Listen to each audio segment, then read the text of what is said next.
அனைவருக்கும் வணக்கம்.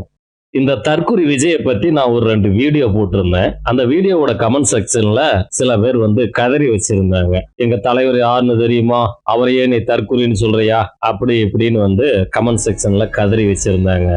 இப்ப சொல்றேன், இவன் சாதாரண தற்குறி மட்டும் இல்ல, சுத்தமான வடிகட்டன அயோக்கியன், ஒரு தருதலை, ஒரு கேடுகெட்ட சுயநலவாதி. இவனுடைய சுயநலத்துக்காக யார வேணாலும் பழி கொடுப்பான், எதை வேணாலும் விட்டு கொடுப்பான். அந்த அளவுக்கு ஒரு சுத்தமான சுயநலவாதம் பிடிச்ச தற்குறி தருதலை.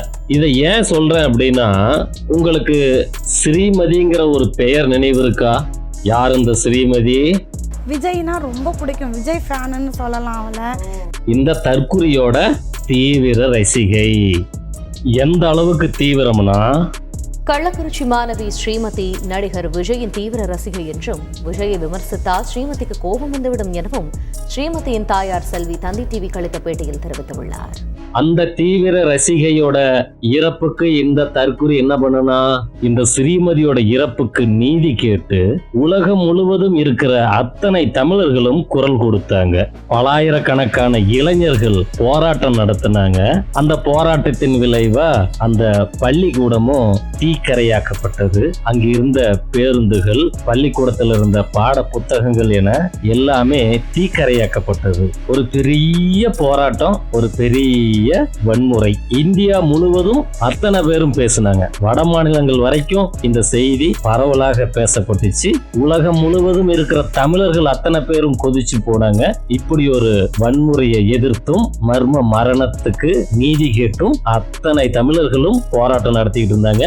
அப்ப இந்த தற்குறி தருதல, இந்த சுயநலவாதி எங்க இருந்தான், என்ன பண்ணிக்கிட்டு இருந்தான்? மாணவியின் இறப்புக்கு நீதி வேணும்னு சொல்லி ஒரு நீதி போராட்டம் நடத்தினாங்க. அந்த போராட்டத்திலையும் பங்கெடுக்கல, தன்னை அதுல ஈடுபடுத்திக்கவே இல்லை. இந்த போராட்டத்துல பங்கெடுக்காம போனது, அதை கண்டும் காணாம போனதை கூட நாம மன்னிச்சு விட்டுறலாம். ஆனா அதுக்கப்புறம் நடந்த வன்முறை இருக்குல்ல, பலாயிரக்கணக்கான இளைஞர்கள் இன்னைக்கும் போராடிட்டு இருக்கிறாங்க.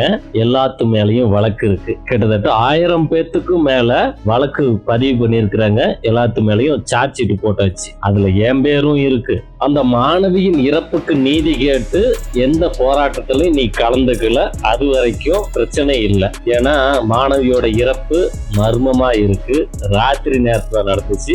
எப்ப நடந்துச்சு, எப்படி நடந்துச்சுன்னு தெரியாத ஒரு குழப்பமான மனநிலையில எல்லாரும் இருந்தாங்க. அந்த மாதிரி சமயத்துல நீ அந்த மாணவியோட இறப்புக்கு நீதி கேட்டு எந்த இடத்துலயும் பதிவு பண்ணல. சரி, அதெல்லாம் நம்ம பொறுத்துக்கலாம். அந்த வன்முறை இருக்குல்ல, அது பகல்ல தானே நடந்துச்சு, அதுவும் ஞாயிற்றுக்கிழமை நாள்ல தானே நடந்துச்சு. அது எப்படி உனக்கு தெரியாம போச்சு? அதை எப்படி நீ கண்டும் காணாம இருந்த? 3000 மாணவர்களுக்கும் அதிகமா படிக்கக்கூடிய ஒரு பெரிய பள்ளிக்கூடம் அப்படியே பத்திக்கிட்டு எரியுது.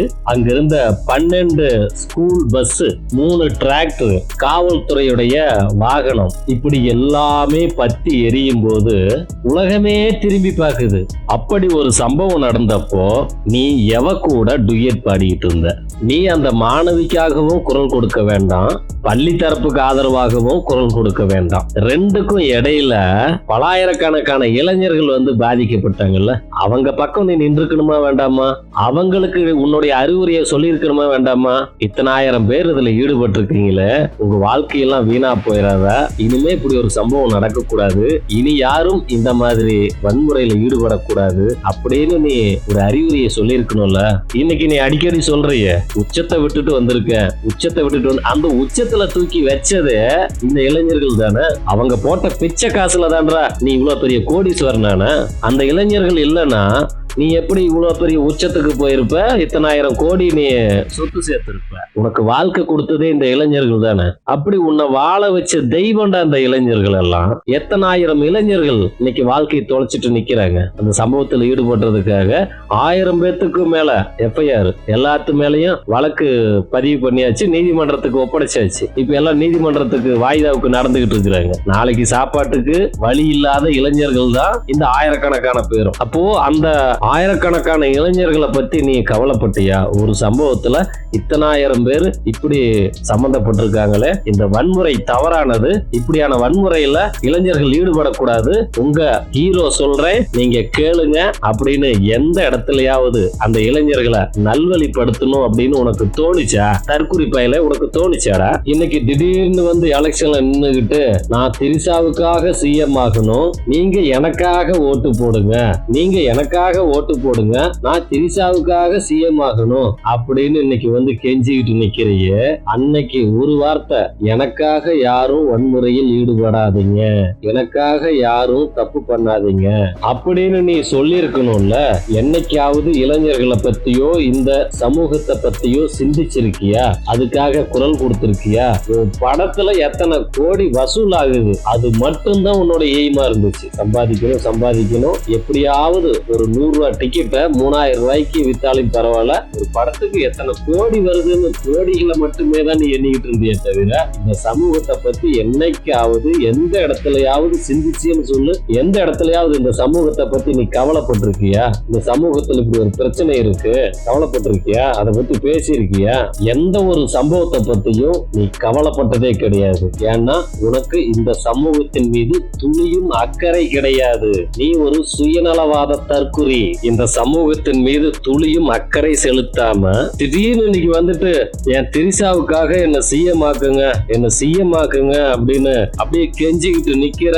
உன்னை எதுக்காக நாங்க சிஎம் ஆக்கணும்? இந்த சமூகத்துல நான் யாரு, எங்க இருக்கேன்? ஆனாலும் இந்த சமூகத்தின் மீது அக்கறை கொண்டு நான் செஞ்ச வேலை இருக்குல்ல, அந்த வேலையில கால்வாசி கூட நீ செய்யல. நீ வாழ்ந்த மொத்த வாழ்க்கையும் உன்னுடைய சுயநலத்துக்காக, நீ தனியா சொத்து சேர்க்கணுங்கிறதுக்காகவே நீ வாழ்ந்து கழிச்சவன். வாழ்நாள் முழுக்க சுயநலமாவே வாழ்ந்து பழகிட்டு கடைசியா எங்க திரிசாவை சிஎம் ஆக்கணும் அப்படின்னு வந்து நிக்கிற. இந்த சமூகத்துல நான் யாரு, நான் எதுக்காக இந்த சம்பவத்தை எடுத்து பேசணும்? இன்னைக்கு கள்ளக்குறிச்சி போலீஸ் வந்து என் மேல 7 பிரிவுல வழக்கு போட்டிருக்காங்க. நான் மாசம் கள்ளக்குறிச்சி நீதிமன்றத்துக்கு நடந்துகிட்டு இருக்கிறேன். மாசம் வாய்தாவுக்கு போயிட்டு வந்துட்டு இருக்கிறேன். என்னால இந்த போக்குவரத்து செலவு கூட சமாளிக்க முடியல, இன்னும் ஒரு வக்கீல ஏற்பாடு பண்ண முடியல. அந்த அளவுக்கு ஏழ்மையில இருக்கிறேன்னா இந்த சம்பவத்தை பத்தி பேசுறேன். எதுக்காக பேசுறேன்? என்ன சிஎம் ஆக்குவாங்க அப்படின்னா நான் ஏன் இதுல தலையிட்டேன்? பாதிக்கப்பட்ட அந்த மாணவியின் குடும்பம் எனக்கு சொந்தக்காரங்க கிடையாது, அதே மாதிரி அந்த பள்ளி தரப்பும் எனக்கு எதிரிங்க கிடையாது. ஆனாலும் நாம ஏன் இதை பத்தி பேசுறோம்? ஒரு மர்மமான முறையில ஒரு மரணம் ஏற்பட்டிருக்குன்னா அந்த மரணம் என்னைக்கா இருந்தாலும் போலீஸ் கண்டுபிடிக்க போகுது, அது வெளியே வந்துட போகுது, நீதிமன்றம் அதுக்கான தண்டனையை கொடுக்க போகுது. ஆனாலும் நாம ஏன் அதை தொடர்ந்து பேசிக்கிட்டு இருந்தோம்? ஏன் அதுல தலையிட்டோம்? ஏற்கனவே ஒரு மாணவி உயிரிழந்திருக்கு, அதனால ஒரு குடும்பம் பாதிக்கப்பட்டிருக்கு. அதோடு இல்லாம அதுக்கு பிறகு பல ஆயிரம் குடும்பங்கள் பாதிக்கப்பட்டிருக்கு. இப்படி ஒரு சம்பவம் இனிமே நடக்க கூடாது. அந்த அக்கறையில தானே நம்ம தலையிடுறோம். ஆயிரக்கணக்கான இளைஞர்கள் வாழ்க்கையை இழக்கிறாங்களே, அந்த இளைஞர்களை பத்தி கவலைப்பட்டு தானே நம்ம அவ்வளவுக்கு குரல் கொடுத்தோம். இந்த இளைஞர்கள் வாழ்க்கை என்ன ஆகிறது? ஏன் இப்படி அவசரப்படுறாங்க? ஏன் இப்படி வன்முறையில் ஈடுபடுறாங்க? ஏற்கனவே ஒரு குடும்பம் பாதிக்கப்பட்டுருச்சு, அதோடு இல்லாம அதுக்கு பின்னாடி வந்த பல ஆயிரம் குடும்பங்கள் பாதிக்கப்படும் போது நாம் எப்படி அதை கண்டு காணாம இருக்க முடியும்? அப்போ என்ன மாதிரி ஒரு சாதாரண மனிதன் யோசிக்கிறத கூட ஹீரோவா இருக்கிற நீ யோசிக்கலையே, அப்புறம் என்ன நீ மயிறு ஹீரோ?